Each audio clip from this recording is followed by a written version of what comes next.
This is a bus. This is the Clintons. This is the Clintons under the bus. In order to take advantage of the Roy Moore sex scandal, the Democrats have to throw the Clintons under the bus. It also helps with the rise of the socialist wing of the party, so it's lots of fun to take responsibility now that there's no price to pay, political price to pay, for actually talking about Predator-in-Chief Bill and his moll, Hillary. All right, we're going to talk about that. Plus, we got Cassie Jaye, a feminist filmmaker who took the red pill as she was making her film, The Red Pill, about the men's movement. Trigger warning, I'm Andrew Klavan, and this is The Andrew Klavan Show. I feel hunky-dunky, life is tickety-boo. Birds are winging, also singing hunky-dunky-doo. Ship-shape, tipsy-topsy, roll to zippity-zing. It's a wonderful day, hurrah, hooray! It makes me want to sing. Oh, hurrah, hooray! Oh, hooray, hurrah! All right, so much stuff going on. The mailbag is tomorrow. Yeah. Got to be in the mailbag. You have to subscribe to be in the mailbag. It allows you $10 a month, and I will solve all of your problems. You can ask anything you want.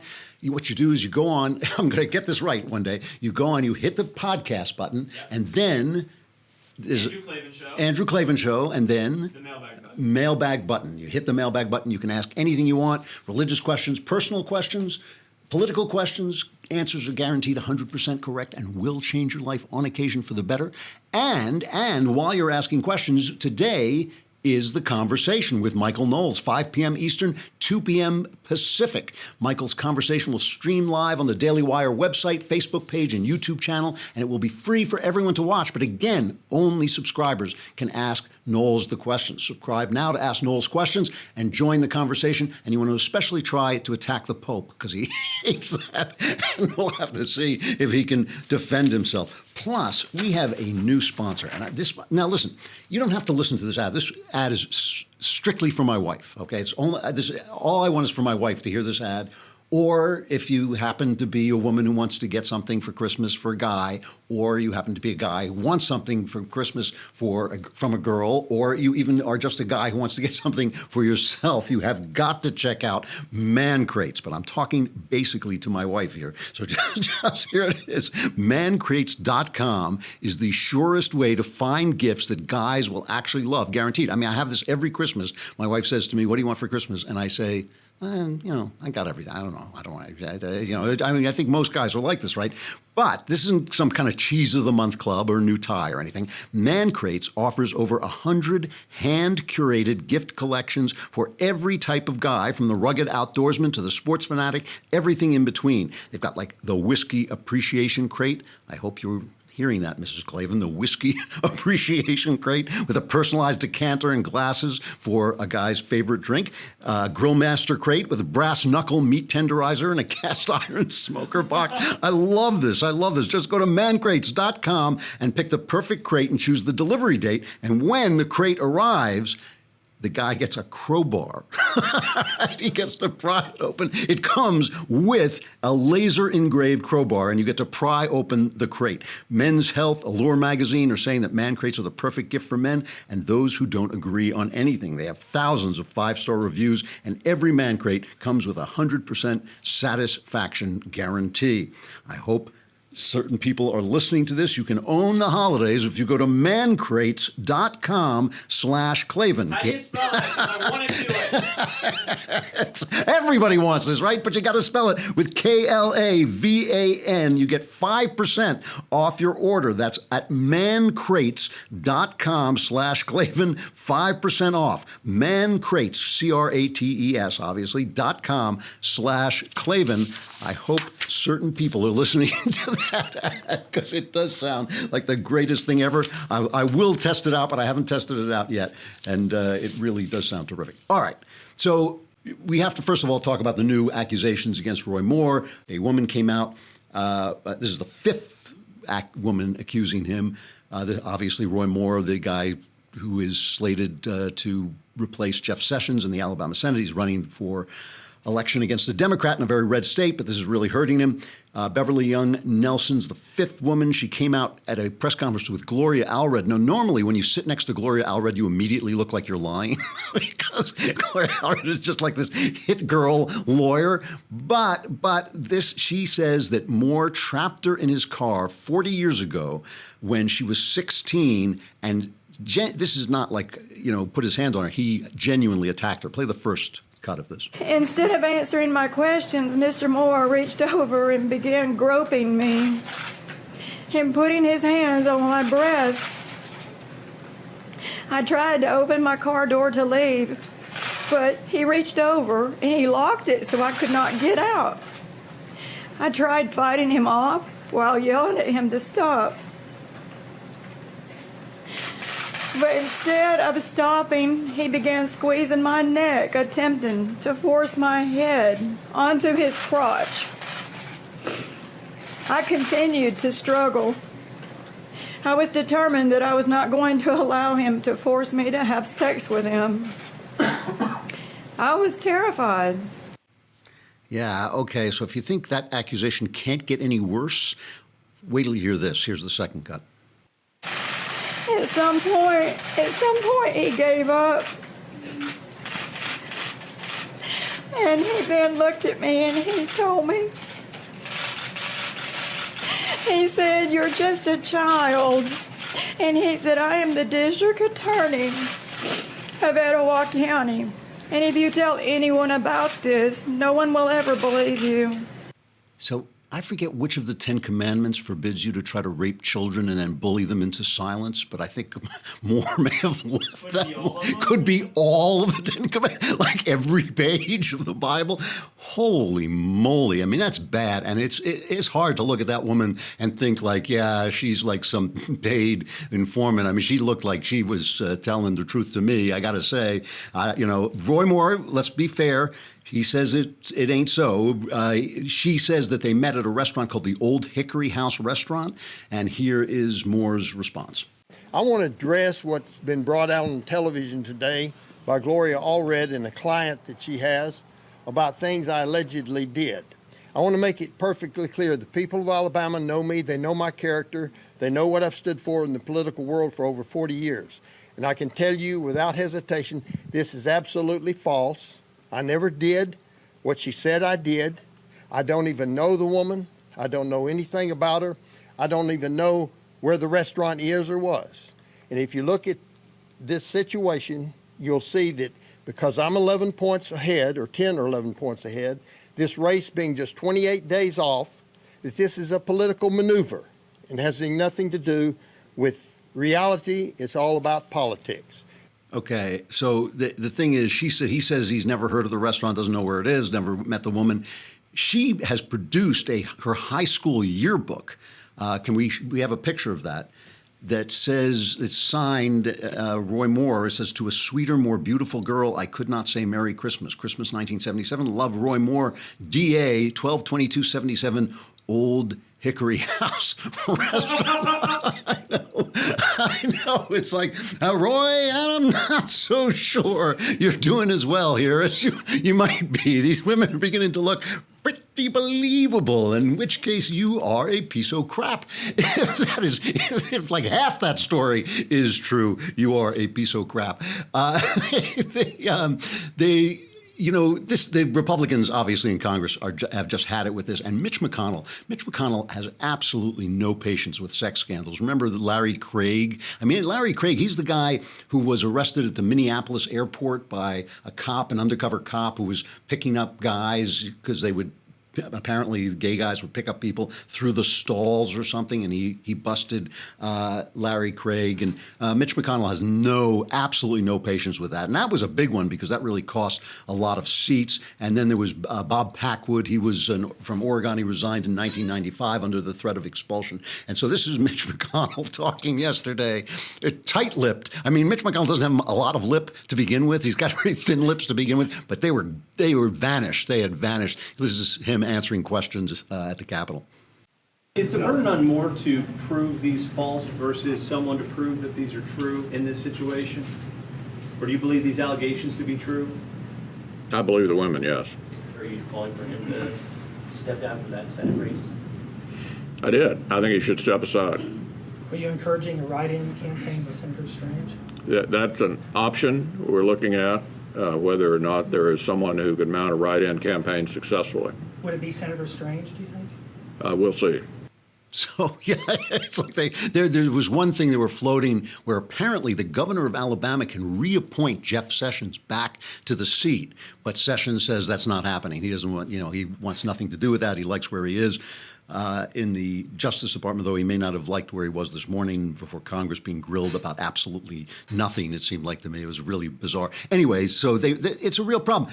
Steve Bannon and his folks, remember, Bannon is responsible for this, and I said this yesterday. Bannon has a lot to answer for, and if this guy loses this election, I mean, look, if he wins and then the Senate throws him out, which I think for Republicans would probably be the best outcome. I mean, he wins, but they toss him out, and they're allowed to do that. They can't expel a senator on grounds like this, for stuff like this. But Steve Bannon, now to be fair, this is a couple of days ago. This was after the first Washington Post story came out about this. But Bannon has stuck, and Breitbart sites have been concentrating on kind of attacking the accusers. And this is Bannon still defending him a couple days ago. They're finding some collusion going on in those stories about Judge Moore, right? Is it just a coincidence that the Bezos, Amazon, Washington Post did the Billy Bush hit, and they did the hit on Judge Moore? Yeah, just a complete random thing in the universe, right? Judge Moore, I'm standing with him. Yeah, I don't know, Steve, buddy. It's like this one really smells. I mean, when you hear a woman talking like that, I think first of all, I think most men, their hearts immediately go like, I don't like you anymore, Mr. Moore. I think this is just a bad thing. I don't mean to laugh about it. Obviously, it's a terrible thing, but I think the corruption makes me laugh. What can I say? Yeah, that's my problem.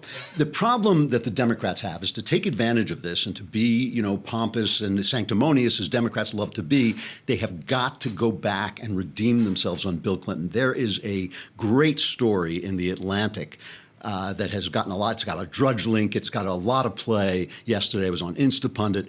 And it's by Caitlin Flanagan. And I should mention, because I'm going to praise the piece so unrelentingly, I should mention that Caitlin is my sister, who's actually my sister-in-law, but she has been like a little sister to me for these past 40 years.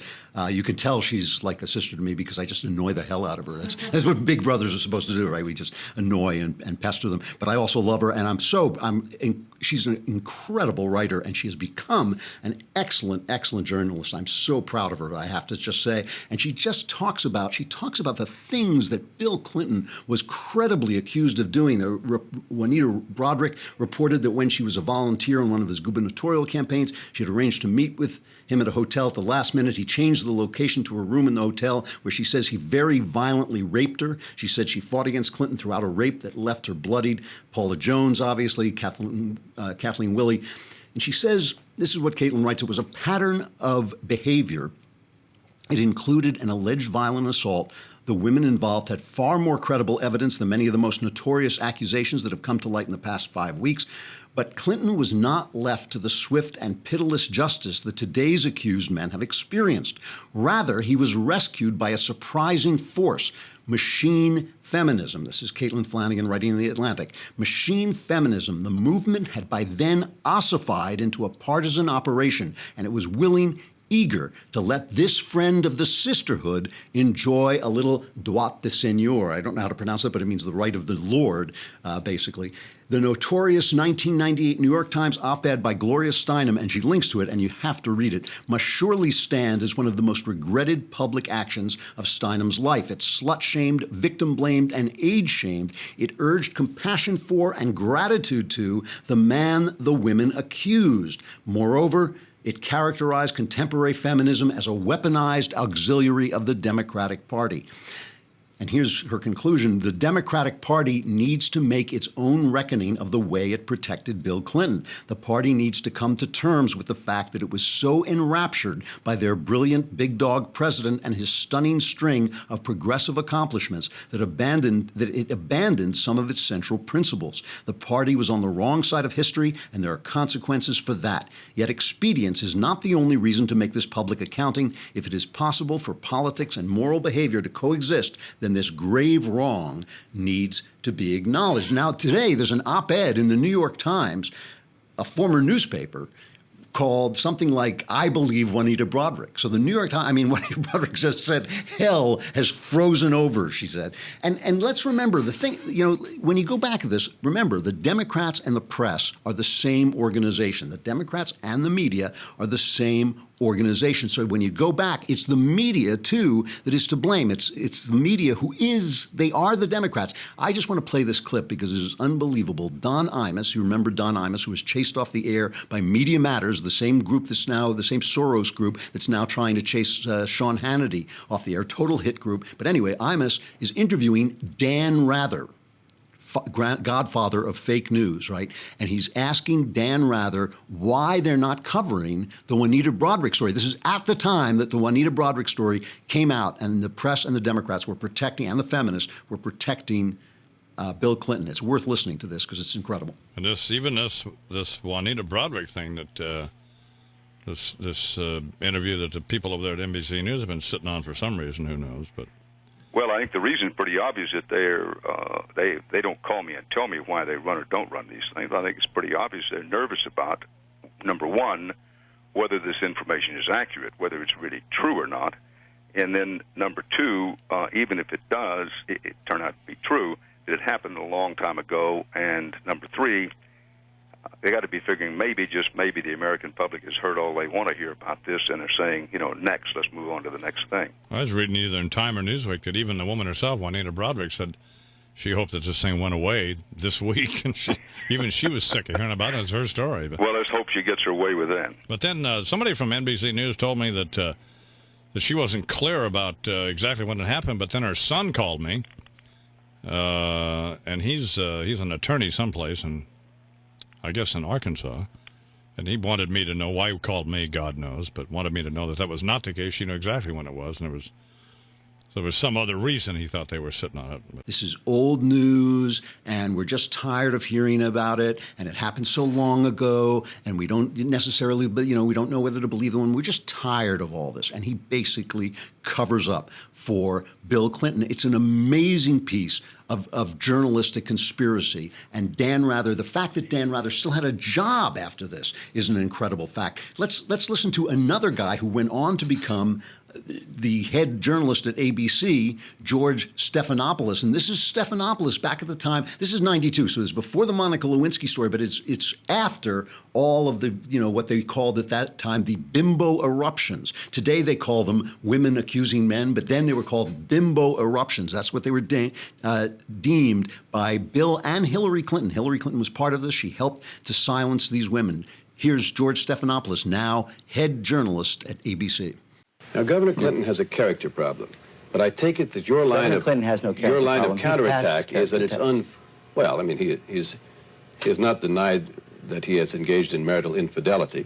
He denied a specific one. He has said that he had problems in his marriage. That's right, and he has talked about the draft, and to some people, it's a character problem. Bill Clinton's passed his character test throughout his life and throughout this campaign.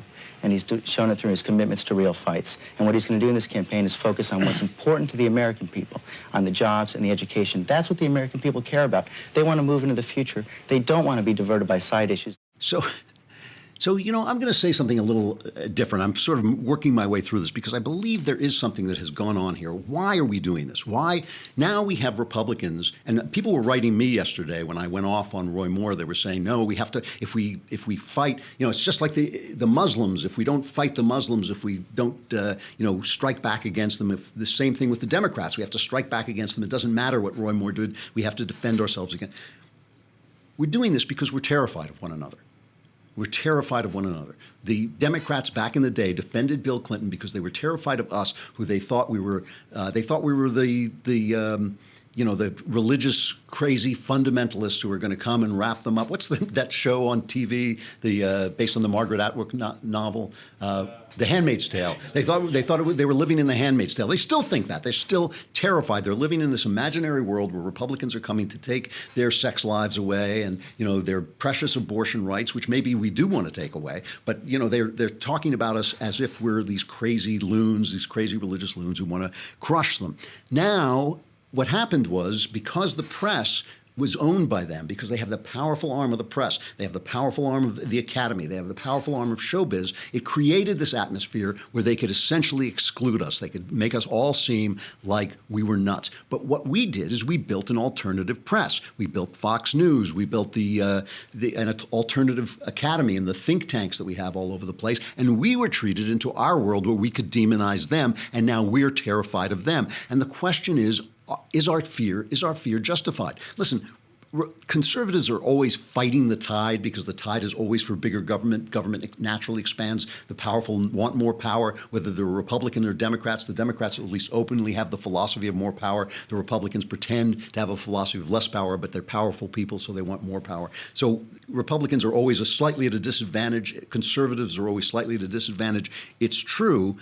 But are we justified in really being this afraid of one another, so afraid of one another that we can't talk? I mean, what if we took the questions and said, let's take the questions of Islamic immigration just for a minute, and then I'll get to my guest. But let me take the question of Islamic immigration just for a minute. The left says, oh, you guys are Islamophobic bigots. You're horrible, hateful, terrible people that you want to ban Islamic immigration or limit Islamic immigration. And we say, you guys hate America and you're bringing in these terrorists to kill us, and you just want to destroy everything that's good and beautiful, and you pretend to be feminists, but you love these guys who dress their women in burqas. But what if those are the extreme cases? What if those people exist? But what if somewhere in the 70% of us who are in the center, there are other questions? What if on one side there are people who are concerned about religious persecution? Religious, bigotry can get very ugly very quickly, and you can have a Holocaust. The Holocaust really did happen after centuries of people picking on Jews. So maybe they're afraid of that. And maybe we can talk to them about that, and we can say, hey, on our side, this is a creedal nation. We have a creed, and it's that creed that allows us to accept all kinds of different people. But what if there's something in the Islamic creed that doesn't work with our creed? So maybe we do have to limit immigration. That's a debate between people of goodwill. That's a debate you can have. That's a debate where you don't have to be afraid of one another. The press, the fact that the press is so left-wing, and the fact that we have retreated into our own right-wing cocoon, is what causes us to hate and fear one another, such that we're willing to support sexual predators if they will keep our majority in Congress or in the Senate. And I think it's a problem. It is a genuine problem. And I think people of goodwill are going to have to start reaching out across the aisle, because the press is our enemy here. The media is our enemy. They want to cause hatred on the other side because they're all on one side. And our press is all on one side. And I think, and that sells. That gets good ratings. And somehow we're going to have to get around that roadblock of the media and start to talk to one another face to face, because when we start to do that, I hope we don't have to be quite as afraid. Hey, the conversation is coming up with Michael Knowles, who is, I don't know, what does he do? I saw him. I know. I saw him wandering around the halls. But you can ask him questions today at 5 p.m. Eastern, 2 p.m. Pacific. It will stream live on the Daily Wire website, Facebook page, and YouTube channel. And it's free for everyone to watch and just mock Knowles, which is always a pleasure. But subscribers can ask questions and mock Knowles face to face. Subscribe now to Ask Knowles Questions and join the conversation. I got to say goodbye to Facebook and YouTube, but we have Cassie J coming up, a filmmaker who made a really fascinating film called The Red Pill, and it affected her life. We're going to talk to her about that. You can come on over to thedailywire.com and hear the rest. If you subscribe for a lousy $10 a month or a lousy $100 for the year, you can watch the whole thing right on our website and get the Leftist Tears tumbler.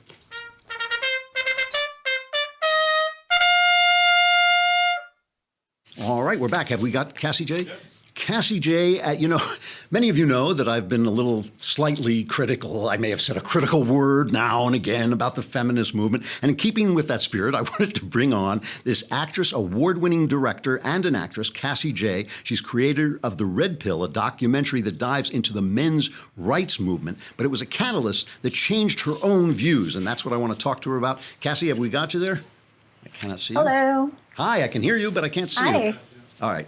Well, they can see you, but I can't see you. So I'm going to just assume. Oh, there you are. That's nice. Now it's nice to see you. How are you doing? I'm glad you could come on. It's nice to meet you. Yeah. Thanks for having me on. So let's just start with your story, because people keep hearing little bits and pieces of your story. But why don't you just tell what happened? You went off to make a film about the men's movement. So just let me know how that worked out. Okay, so it was 2013. At that point, I'd been directing documentaries since 2008 when I was 21 years old. And I was a staunch feminist of about 10 years. And I stumbled across the online men's rights movement, specifically the website of voiceformen.com, which was touted as the most kind of controversial and inspiring debate and discussed and triggering moments for a lot of feminists. So I stumbled across that website and I was fascinated by it. I had never heard many of those talking points before, and I myself was very offended by what I was reading. And at the time, I was planning on making a film about rape culture, which this was before The Hunting Ground, so there wasn't a film about that yet. And so I shifted gears and decided to make a film about the men's rights movement, because no documentary filmmaker had ever interviewed actual men's rights activists and let them share what they believe on camera before. And I thought I was going to be filming a bunch of misogynists, and that would be the whole film, is just showing men who hate women and using that story to show why we still need to fight for women's equality because of this. So that's how I went into the project. But it didn't stay that way. I mean, basically, you saw something different than you were expecting. Right. So the whole film took 3.5 years to make. I spent 1 year filming men's rights activists and 3.5 years making it. And it was released in October 2016 in theaters. And through the process of not only just that year of filming, but also the many years of post-production, going through all the raw footage that I had of men's rights activists talking about what they believe, I realized that a lot of my feminist kind of knee-jerk reactions to what they were saying didn't match up with I was so offended by what they were saying, but the more I started to listen to it, the more I realized that there was a lot of truth to what they were saying. And then I started researching what they were telling me and finding that they were on the right side of the research. And then I started to kind of see the feminist smoke screen, so to speak, for lack of a better way to put it, of how much misinformation is being put out by feminists regarding the gender wage gap and rape statistics on college campuses and all these things. And so basically what I kind of took away from the filmmaking process, and this isn't included in the film, so this is not a spoiler, and it's probably new information for people who have seen the Red Pill movie. One of the best things about making the Red Pill movie was I actually now feel more empowered as a woman dropping my feminist belief system, because I no longer walk through life thinking that everyone's out to get me just because of my gender. And so it's actually very empowering transformation. That really is interesting. I mean, that's got to have affected your personal life too, right? Yes, especially with my now fiance, who was also my cinematographer on the Red Pill. He was with me the entire process from starting back when I was making feminist documentaries, and it just really improved our relationship as far as me actually trying to put myself in his shoes and seeing the challenges he faces and the expected roles that he should play out as a man, and all the many ways that I'm privileged as the woman in our relationship, and also in the business world. And I just see so many different ways that I'm privileged as a woman, and I know that's not something feminists want to hear, but I'll say, yeah. Yeah. I mean, that's got to have. I started out as a liberal, became a conservative, and I faced immense hostility, not only personally but professionally. Have you experienced that as well? Yes, it definitely weeded out a lot of my, friendship circles and working colleagues. Just releasing this film, there wasn't many direct conversations like, I am no longer going to work with you because of you making the Red Pill movie, but there's clear, kind of ostracization from the people I used to work with, because before making the Red Pill, I was making documentaries for the International Museum of Women and films about trying to get more girls into STEM education and films on gay marriage and LGBT rights. So I was very much that was my world. I live in the San Francisco Bay Area, so it's, I'm very much in a bubble. Yeah. Yeah. So one of the things that happened to me, I mean, I'm, obviously much older, and the things that kind of turned me around was I saw that I felt that blacks were suffering from the policies that I had always believed were supposed to help them, and I saw that the Cold War was won by the guy that everybody said was a terrible warmonger, Ronald Reagan, and that the people who were on the right turned out to be right. One of the things I found is that once I started to see some of these things, see through what you called the smoke screen, it was hard to stop seeing that one thing led to another. There was kind of a chain reaction. Have you found that to be the case?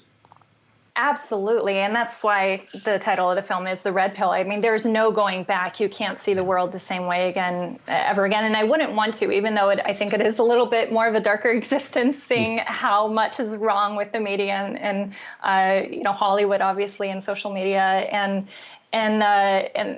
higher education, universities, all that. It can get you really, feeling like there's no way out of this dark hole.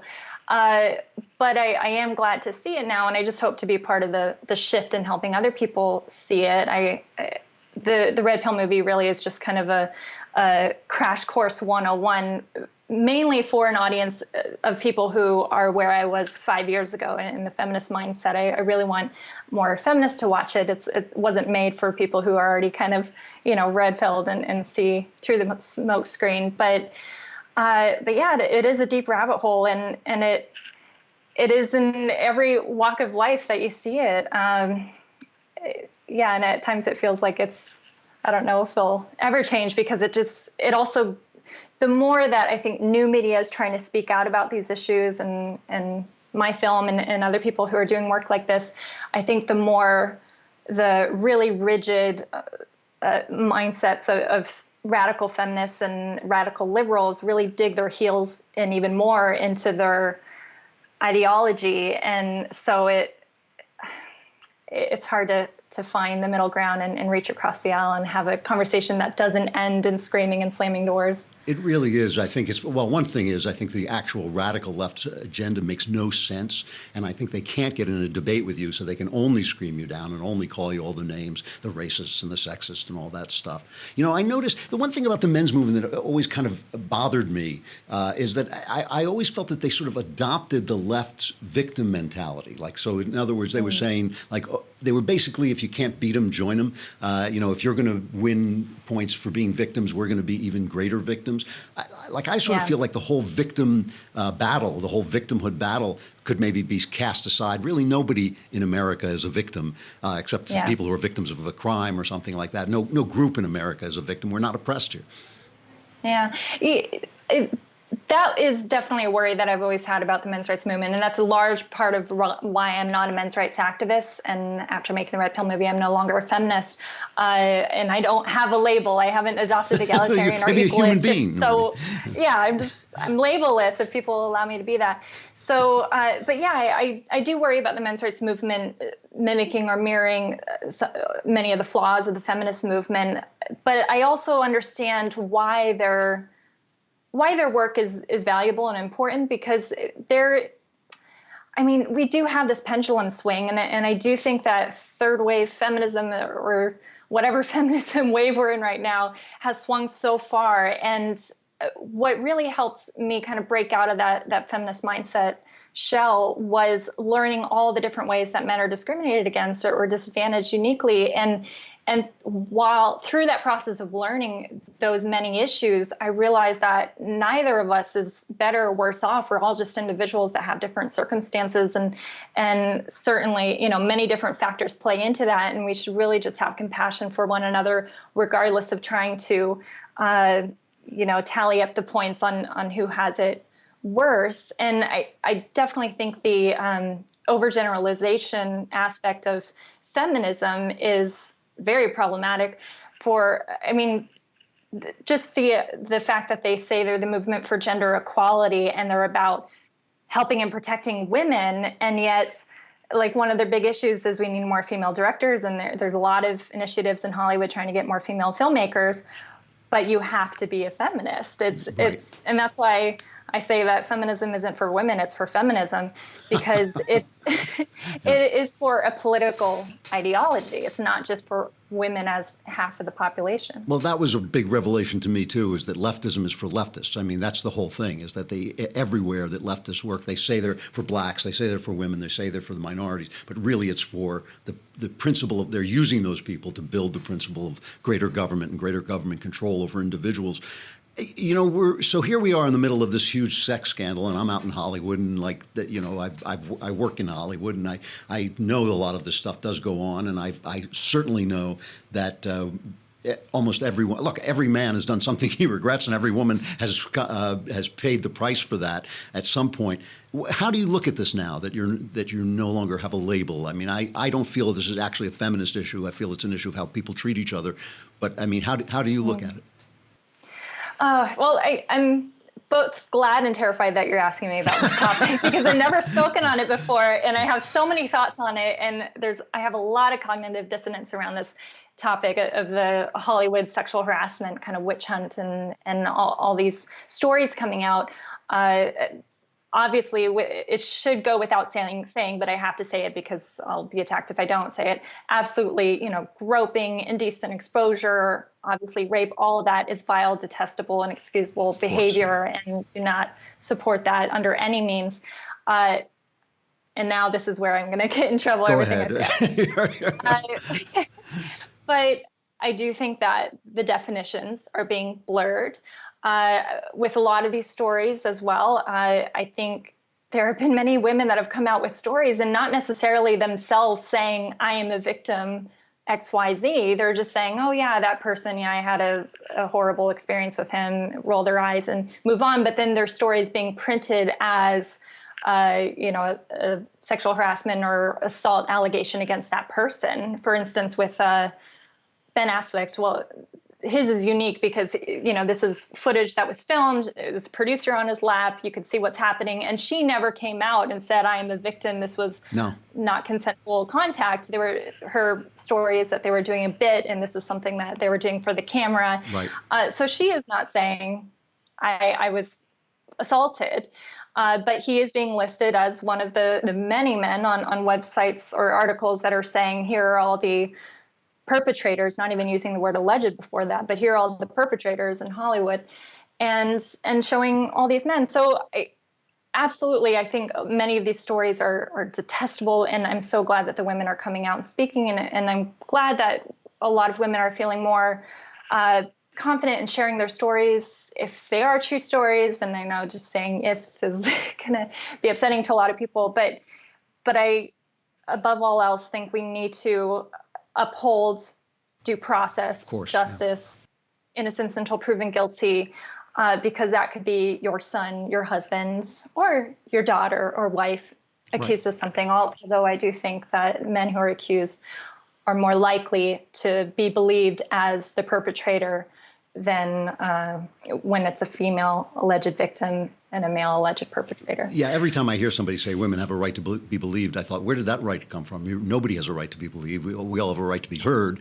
but I mean, then you have to prove your allegations. So, this is where I have cognitive dissonance, because I really have a difficulty with this topic, because it is so hard to prove what happens behind closed doors between two people when there's not witnesses or video camera footage or something to prove his word, her word, whatever it is. And so that's where I really struggle with this topic, because I can completely see how, you know, true victims can have a story and they can't prove it. And when do we allow that belief in them? So this is where I struggle with this topic. No, it's very tough. I mean, when I was a kid, people used to say rape is the easiest charge to make and the hardest to prove. But you can turn that around on its head too, because just because it's hard to prove means that people can get away with it. And you're absolutely right. It's a really, really difficult thing, and there are gray areas, and people lie, you know, and it's a very tough thing. But I think to discuss it in those complex terms is much different than to hang people from the lamppost, just as feminist victims. So what are you going to do next? What's up for you? Are you working on a film?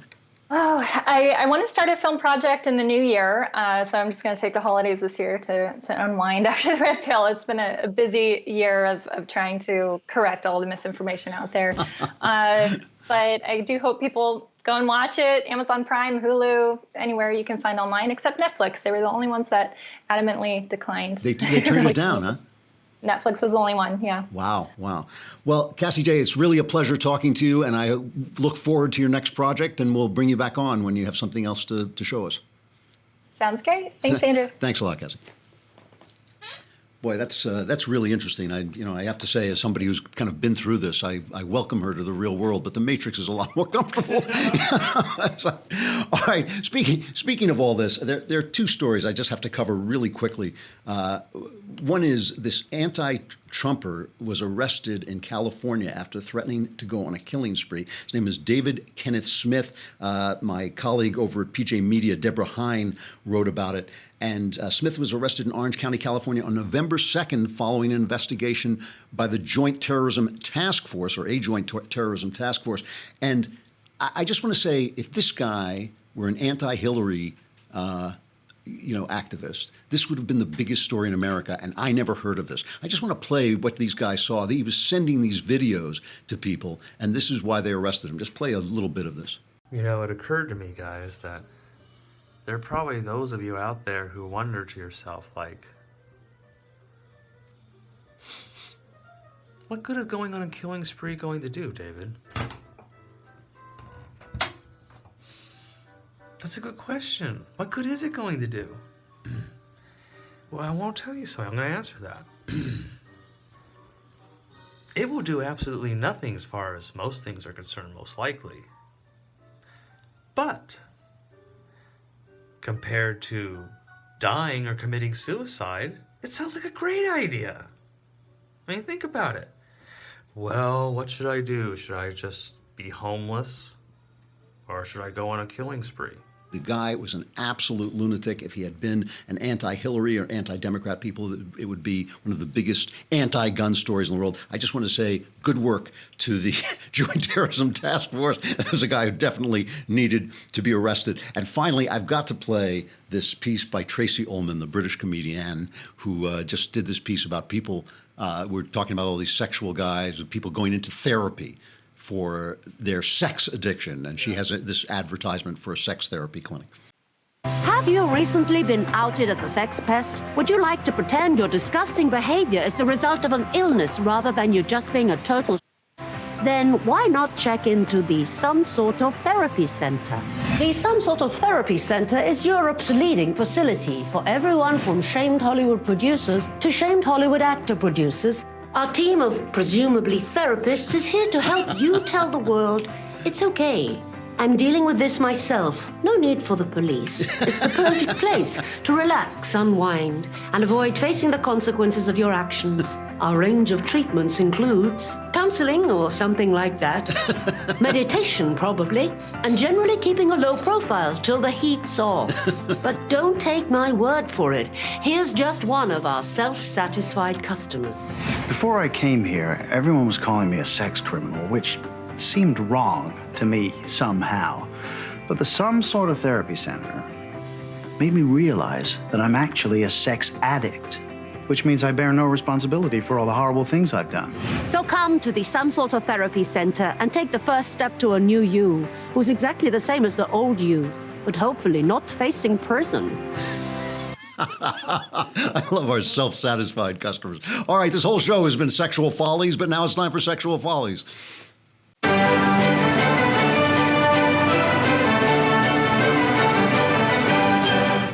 This is just something I've been thinking about over the weekend. I had to bring it up. Last week I was reporting on the election of the transgender guy in Virginia, Danica Rome. And while I was talking about it, I got to the pronoun thing, and I actually didn't know whether to call him a him or her and all this stuff. And I noticed this survey. This survey was very slanted, but it finds that Democrats with a bachelor's degree or more education are more likely than other Democrats to say a person's gender can be different from the, quote, sex they were assigned at birth. In other words, different from their sex. Than what they actually are. Yeah, exactly. About 3/4, 77% of Democrats with a bachelor's degree or more say this, compared with 60% of Democrats with some college and 50% of those with high school diploma or less. No such education divide exists among Republicans. And here's the thing that really got to me. As I was thinking about it, and I suddenly got genuinely annoyed.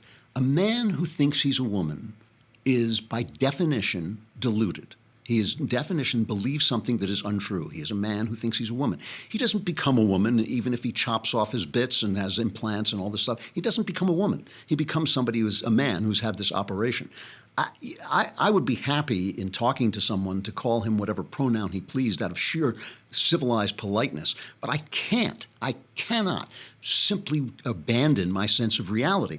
And it brought to my mind the fact that the sexual ethos the left has now created, and it's totally created by the left, but the sexual ethos they've created, all of it makes absolutely no sense. We are absolutely being asked to believe, who was it? Was it the Queen in Alice in Wonderland who believed 7 impossible things a day or something like that? That's what they're asking us to believe. They're asking us to believe there's no difference between men and women. All through history, that's been the main difference between people. Now we're not supposed to believe that, but you can be a woman in a man's body, even though there's no difference. Like, how would you know, since there's no difference between a woman and a man, would you know whether you were a woman or a man? Women are supposed to be the same as men, and yet men are supposed to stop behaving like men when women are around and start behaving the way women want them to behave, even though they're just the same and they're just as powerful. Women are the same as men. Women don't need any protection from men, but they need to be protected by men. Men should protect them because they shouldn't be chasing them around the room. I don't know why. I mean, if you go to the movies, the women punch men and the men go flying off, off screen. Why didn't they do that when Harvey Weinstein was attacked? Could it have something to do with the guy's body weight is like 3 times what the woman's is? And that makes a big, big difference. The whole thing, and of course, women don't have to take care of children, even though children obviously need women. Here's a story I just want to read from NPR, okay? This is about a San Francisco 49er. It says, Marquise Goodwin plays in 49ers win. Afterwards, he says, we lost our little boy. This is NPR, right? It's an anti-Trump 24 hours a day, 7 days a week, anti-Trump left-wing station, NPR. The caption, which shows Marquise Goodwin falling to his knees after he scores a touchdown, it says, San Francisco 49ers wide receiver Marquise Goodwin fell to his knees in the end zone after scoring a touchdown against the Giants on Sunday. He later revealed that he and his wife had endured a personal tragedy. And then the story says, it wasn't until after the San Francisco 49ers won their first game of the season Sunday that wide receiver Marquise Goodwin told fans that he and his wife, Morgan Goodwin Snow, had lost their baby son hours earlier due to premature labor. She had a miscarriage. Goodwin posted the news online shortly after the game. He said, we lost our little boy, okay? Now, I understand. I think this is a tragedy. I think the guy's heart is broken. But how come, if that baby had been aborted, it wouldn't have been a tragedy. NPR wouldn't have reported it as a tragedy. They wouldn't have reported it at all. It wouldn't have mattered. That life would have been snuffed out, and they wouldn't have mattered. Everything the left says about sex and gender makes no sense. And the idea that we're being asked to apologize when we contradict them, the idea that we're being asked to say the wrong pronoun for people, the idea that we're being asked to buy into the fantasies of people who don't know which gender they are, is just deeply offensive. This involves no hatred of anybody. It certainly doesn't involve hatred of people who have some kind of body dysmorphia or people who want to live as women. Men who want to live as women, go the hell ahead. What's it to me? That has nothing to do with it. It has nothing to do with hatred. It has nothing to do with bigotry.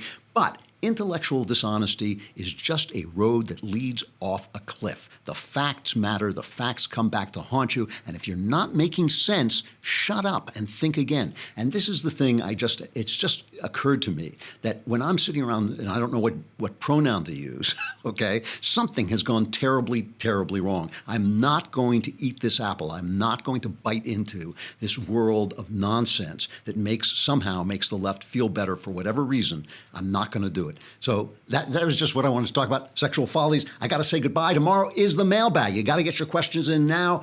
Click on the podcast, click on the Andrew Klavan Show, click on the mailbag, send in your questions. I will answer them all. Answers guaranteed 100% correct and will change your life, sometimes for the better. I'm Andrew Klavan. This is the Andrew Klavan Show.